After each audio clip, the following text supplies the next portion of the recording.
Hello my dear friends, welcome back to my YouTube channel Franklin Academy. My name is Afzal Ansari and you are watching Franklin Academy of English. Friends, आज के इस lesson में मैं आपको बताऊंगा competitive English के lesson number 2 के बारे में। तो अगर आपने मेरा इसका पिछला वीडियो नहीं देखा है तो ज़रूर उस वीडियो को देखें, क्योंकि अगर आप वो वीडियो नहीं देखेंगे तो ये वीडियो आपको बिल्कुल समझ में नहीं आएगा। क्योंकि जब मैं कॉम्पिटिटिव इंग्लिश की बात कर रहा हूँ तो कॉम्पिटिटिव इंग्लिश जो है वो कोई ट्रांसलेशन या फिर कोई माइनर चीज़ नहीं है, कोई छोटी सी चीज़ नहीं है कि आप उसको स्कूल में होमवर्क बनाएंगे, आप जाकर के लिख देंगे, पास हो जाएंगे। ऐसा कुछ नहीं है। तो मैं आपको लास्ट वीडियो में मैं आपको बता रहा था कोई भी सेंटेंस के बारे में। तो आपको जानना होगा कि जब कोई एग्जाम में आप अपीयर होते हैं, चाहे वो बैंकिंग का हो या फिर CHSL का हो या फिर CGL का हो, तो सबसे बड़ी प्रॉब्लम होती है उसमें जो कॉम्प्रिहेंशन जो पूछे जाते हैं, लंबे लंबे जो पैसेज रहते हैं, आपको वो समझ में नहीं आता। क्यों समझ में नहीं आता? क्योंकि उसमें एक टाइम मैनेजमेंट भी होता है, आपके लंबे लंबे सेंटेंस के सब्जेक्ट होते हैं, ऑब्जेक्ट होते हैं, वो आपको समझ में नहीं आता है। तो दोस्तों, आप टेंशन मत लें, आप बिल्कुल टेंशन न लें। मैं आपको बताऊंगा कि कोई भी सेंटेंस में एक सब्जेक्ट होता है और सब्जेक्ट कोई भी एक वर्ड का हो सकता है, 2 वर्ड का हो सकता है, 1 लाइन का हो सकता है, 10 लाइन का भी सब्जेक्ट हो सकता है। तो मैं आपको एक एक चीज समझाऊंगा तोड़ तोड़ करके, ताकि आपको एक एक चीज आपको समझ में आएगा, बारीक समझ में आएगा, ताकि आपको कोई भी डाउट, कोई भी कंफ्यूजन नहीं होगा। तो चलिए शुरू करते हैं। और अगर आपने मेरे चैनल को सब्सक्राइब नहीं किया है तो सबसे पहले आप मेरे चैनल को सब्सक्राइब कर दें। राइट साइड आपका रेड बटन होगा सब्सक्राइब का, उसको दबा दें, घंटे भी बजा दें, जब भी मैं वीडियो बनाऊं आपको नोटिफिकेशन उसका मिले। और अगर आपको अच्छा लगे लेसन समझ में, तो मुझे मोटिवेट करने के लिए, मेरा उत्साह बढ़ाने के लिए आप उसको मेरे वीडियो को लाइक करें और अपने दोस्तों को ज़्यादा से ज़्यादा शेयर करें। क्योंकि अच्छे दोस्त होने के नाते आपका तो ये कर्तव्य बनता है ना कि आप अच्छी चीज़ों को ज़्यादा से ज़्यादा शेयर करें। हाँ, अगर जेलस रखते हैं तो बिल्कुल शेयर नहीं करेंगे। मुझे पूरी उम्मीद है कि आप जेलस नहीं रखते होंगे। चलिए शुरू करते हैं।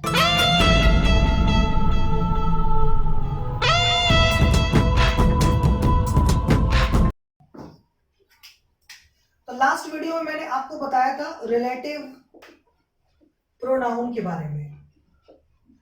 रिलेटिव प्रोनाउन, तो रिलेटिव प्रोनाउन जो होता है हु, मैं लिख देता हूं पहले हु, उसके बाद हुज, उसके बाद whom, उसके बाद आपका दैट, फिर आपका which, फिर आपका what। ठीक है? who माने जो,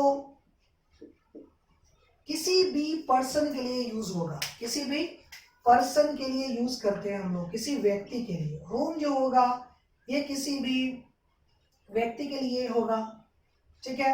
और हुज होगा ये भी पर्सन के लिए, क्योंकि हु का पोजेसिव हुज है और ऑब्जेक्टिव हुम है। दैट जो होता है किसी भी व्यक्ति के लिए, कोई पर्सन के लिए, या कोई आप जानवर के लिए यूज कर सकते हैं। विच जो होता है ये कोई वस्तु के लिए होता है, ठीक है, या कोई चीज के लिए यूज कर सकते हैं। व्हाट जो होता है इसका मतलब होता है कोई छिपी हुई बात के लिए, कोई छिपी हुई बात के लिए, कोई भी स्टेटमेंट के लिए। ठीक है? तो आप इसका स्क्रीनशॉट ले सकते हैं, आप इसको नोट डाउन भी कर सकते हैं आप। ठीक है? तो चलिए अब इसके आगे पढ़ते हैं इसके यूज को, क्योंकि लास्ट वीडियो में मैंने आपको हु के बारे में बताया था। ठीक है जी? तो मैं आज आपको तोड़ तोड़ के समझाऊंगा एक एक चीज को, क्योंकि जब तक आपको समझ में नहीं आएगा, जब तक आपका बेस नहीं होगा मजबूत, तो आपका मकान मजबूत नहीं हो सकता। मैं ये कहना चाह रहा हूं कि किसी भी चीज के लिए आपका बेस होना, मजबूत होना बहुत जरूरी है। ठीक है? तो मैं आपको बताया था कि हु मतलब जो, तो कोई भी जो हु जो होगा रिलेटिव प्रोनाउन, उसके पहले आपका नाउन आएगा। इसका एंटीसीडेंट जो होगा नाउन बॉय, लड़का जो। तो जब भी हु आएगा, कोई भी कॉमन नाउन होएगा, उसके पहले आपको यहाँ पर द लगाना है। तो क्या इसका माने क्या हो गया? द बॉय हु, लड़का जो लड़का, ये भी कह सकते हैं जो लड़का। ठीक है? अब देखिए मैं 2 सेंटेंस आपको समझाऊंगा। द गर्ल हु, इसका माने क्या हो गया? लड़की जो लड़की, ठीक है। द बॉय हु, जो लड़का, द गर्ल हु, जो लड़की, ठीक है। तो अब मैं इस सेंटेंस को थोड़ा सा बढ़ा रहा हूं। अब देखिए यहां पे, जैसे द बॉय हु, लड़का जो लड़का इज ईटिंग एन आइसक्रीम, जो लड़का आइसक्रीम खा रहा है। The boy who is eating an ice cream, जो लड़का आइसक्रीम खा रहा है।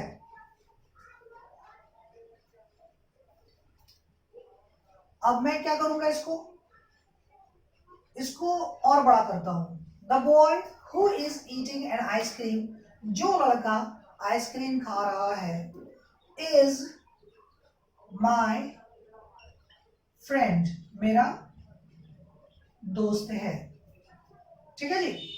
तो आप देख सकते हैं यहां पे, इसमें आपको एक सेंटेंस है, क्योंकि एक सेंटेंस मतलब एक फुल स्टॉप। मैंने सेंटेंस यहां से शुरू किया और यहां पे खत्म किया, तो एक सेंटेंस मतलब एक फुल स्टॉप। तो the boy who is eating an ice cream, जो लड़का आइसक्रीम खा रहा है मेरा दोस्त है। बात किसके बारे में हो रही है?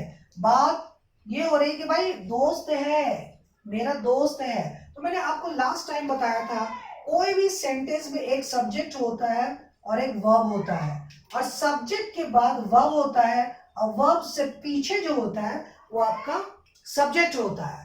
तो अगर हमें कोई भी सब्जेक्ट को ढूंढना है तो सबसे पहले उसके वर्ब को ढूंढना है। उस सेंटेंस में वर्ब को ढूंढिए आप, कितना बड़ा सेंटेंस है उसके वर्ब को ढूंढना है। और वर्ब से ये पूछे कि क्या या कौन। अगर कोई व्यक्ति रहेगा तो आपको पूछना पड़ेगा कौन, अगर कोई वस्तु रहेगी तो आपको उसको यहां पे पूछना पड़ेगा क्या, ठीक है। तो अगर यहां पर हम पूछ रहे हैं मेरा दोस्त है, इसका मतलब हमें इज जो है, इससे पूछना पड़ेगा कौन है, इससे पूछना पड़ेगा कौन है। तो अब देखिए यहां पे हम क्या बोलेंगे, एक वर्ब वहां हो गया और एक वर्ब आपका ये हो गया, इज ईटिंग। कौन खा रहा है, कौन खा रहा है, तो बोलेगा कि यहाँ पे जो खा रहा है, ठीक है जी। तो हम इसको अलग अलग तोड़ के लिख सकते हैं। अब मुझे बताइए आप, इज ईटिंग जो खा रहा है, तो इसको हम अलग कर देते हैं, इस तरह से अलग कर देते हैं। लेकिन इसमें एक सब्जेक्ट हो गया, एक वर्ब हो गया, टेंस वर्ब हो गया, मतलब कि प्रेजेंट इम्परफेक्ट टेंस हो गया। तो यहां पर हो गया, आपको अलग अलग सेंटेंस लिखते हैं तो रेस्ट बच गया। और सॉरी, यहां से ईटिंग एन आइसक्रीम तक, ईटिंग एन आइसक्रीम, जो लड़का आइसक्रीम खा रहा है, मैंने इसको अलग कर दिया। द बॉय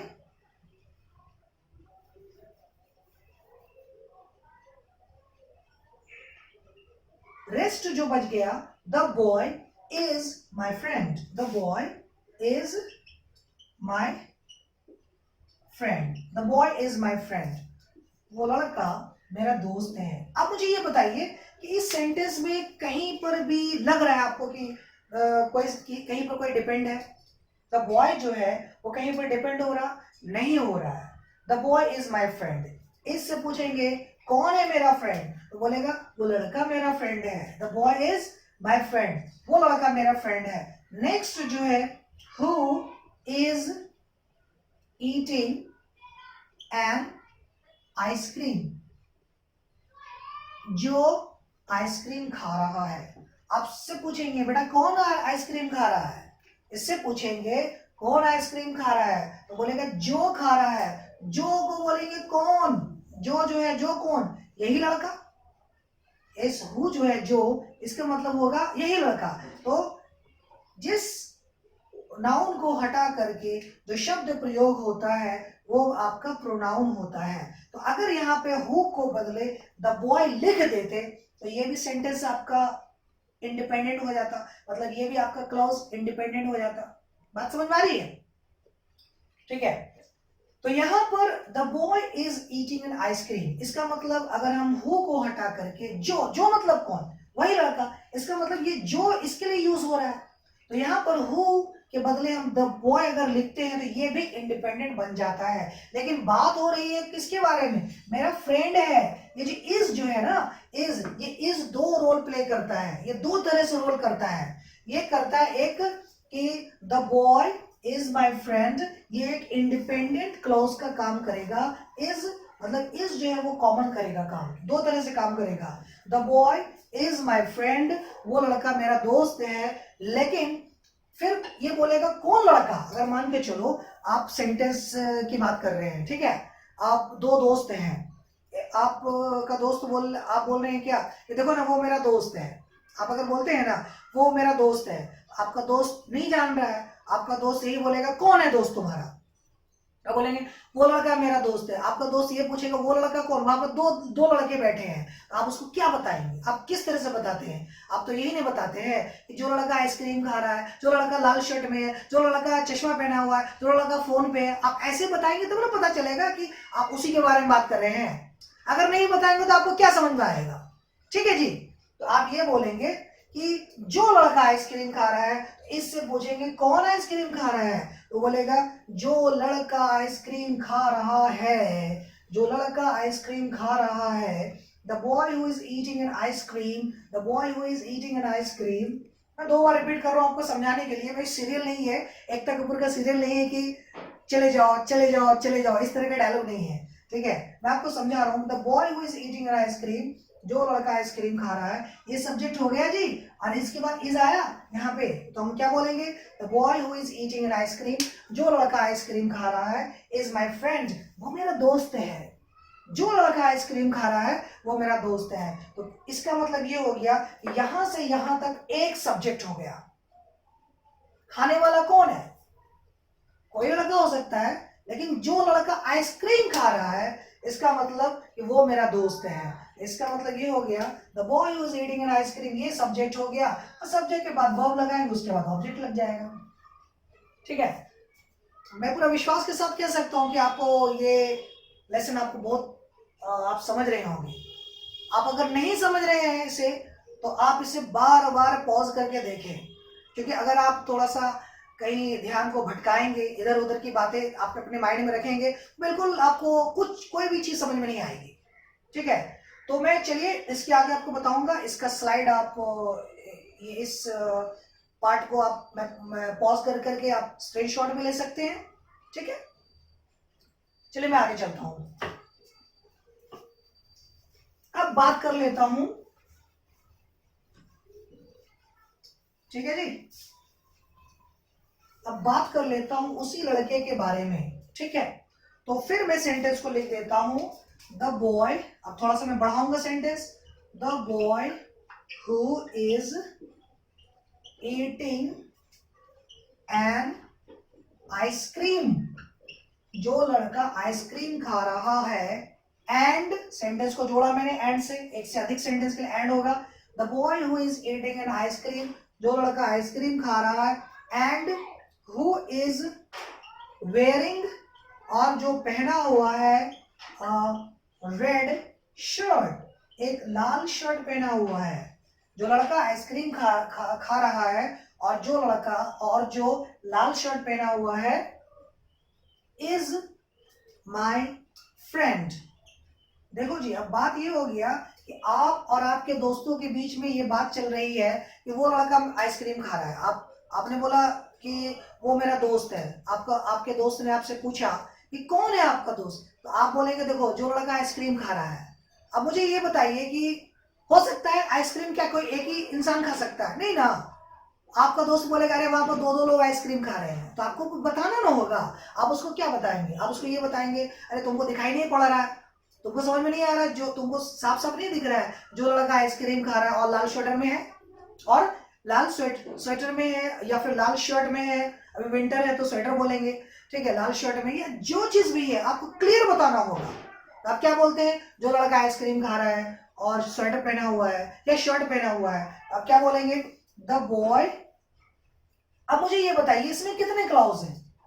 किसी भी क्लाउज को ढूंढने के लिए सबसे पहले उसके वर्ब को ढूंढिए आप, क्योंकि एक क्लाउज में एक सब्जेक्ट एक वर्ब होता है।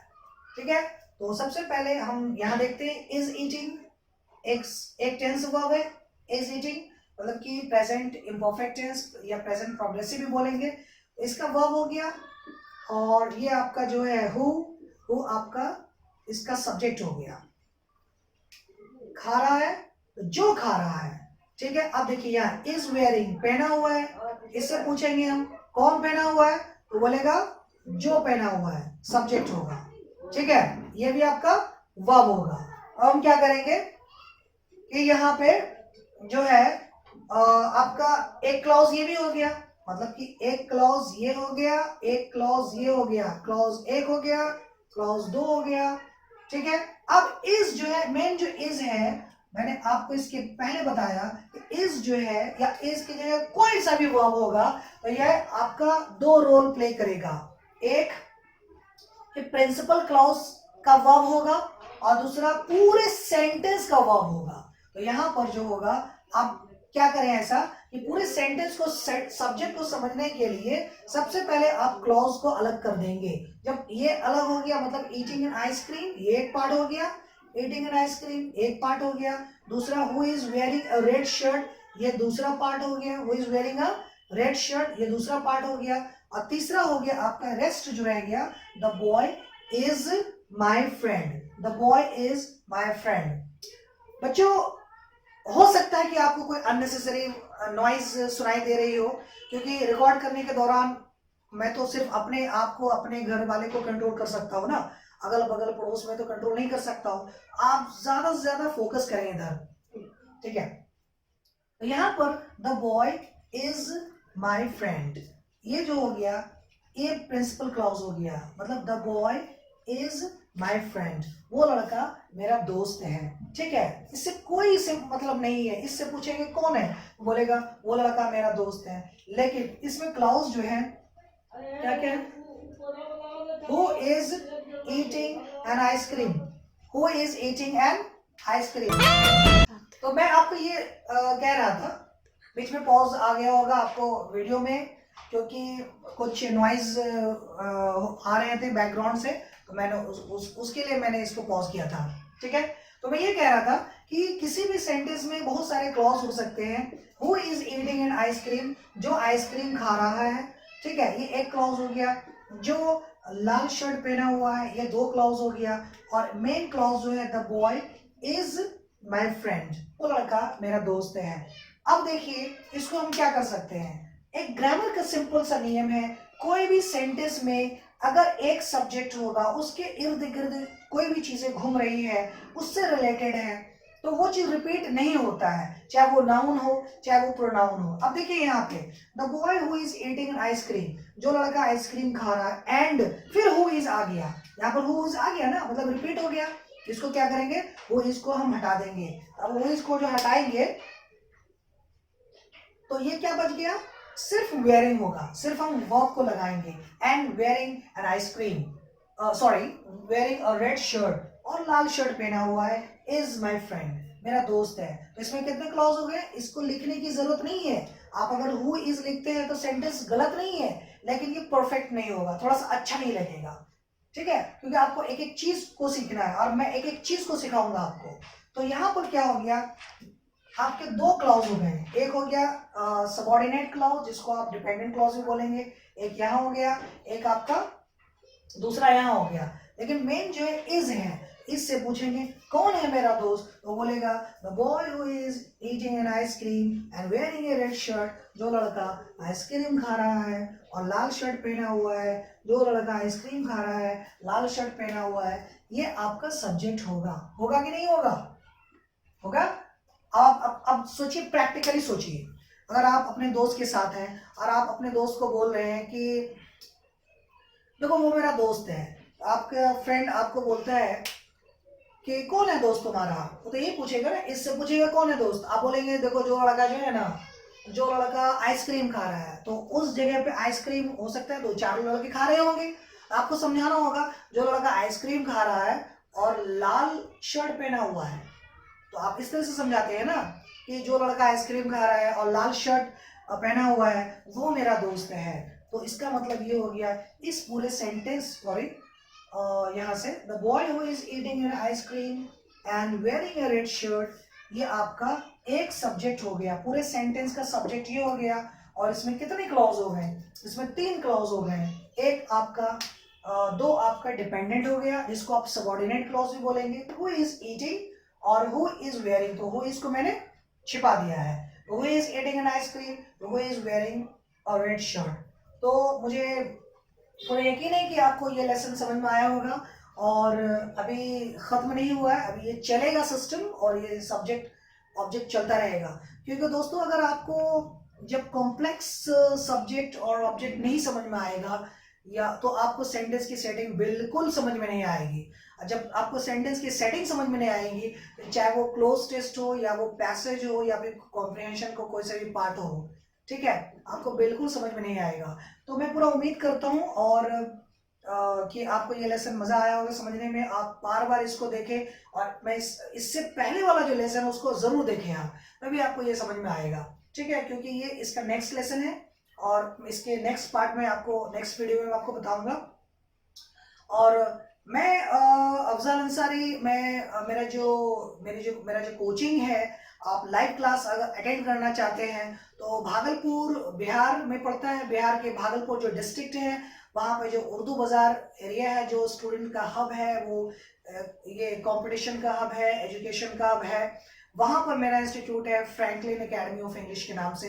अब वहाँ पर जाकर के आप कॉम्पिटिटिव इंग्लिश के बैच को ज्वाइन कर सकते हैं। और अभी मैं टारगेट बैच बना रहा हूँ एसएससी सीएचएसएल का और सीजीएल का। अगर आप लाइव क्लास अटेंड करना चाहते हैं, अगर आप बिहार के स्टूडेंट हैं या भागलपुर के आसपास के डिस्ट्रिक्ट के हैं, तो आप ज्वाइन कर सकते हैं। नहीं तो मैं ज़्यादा से ज़्यादा आपको वीडियो के थ्रू आपको बताऊंगा, जो आप बाहर के स्टूडेंट्स अगर हैं तो। मैं आपसे रिक्वेस्ट करना चाहूँगा, अगर आप अपने दोस्त से नहीं जलते हैं, अगर आप अच्छे दोस्त हैं, तो ज़रूर मेरे वीडियो को ज़्यादा से ज़्यादा आप शेयर करें। और मेरे वीडियो पसंद आया तो ज़रूर से लाइक करें, अपने दोस्तों को शेयर करें। और आपने मेरे चैनल को सब्सक्राइब नहीं किया है तो ज़रूर सब्सक्राइब करें, घंटी भी दबा दें। चलिए दोस्तों, नेक्स्ट वीडियो में मिलते हैं। तब तक के लिए keep watching my YouTube channel Franklin academy. Bye bye and take care.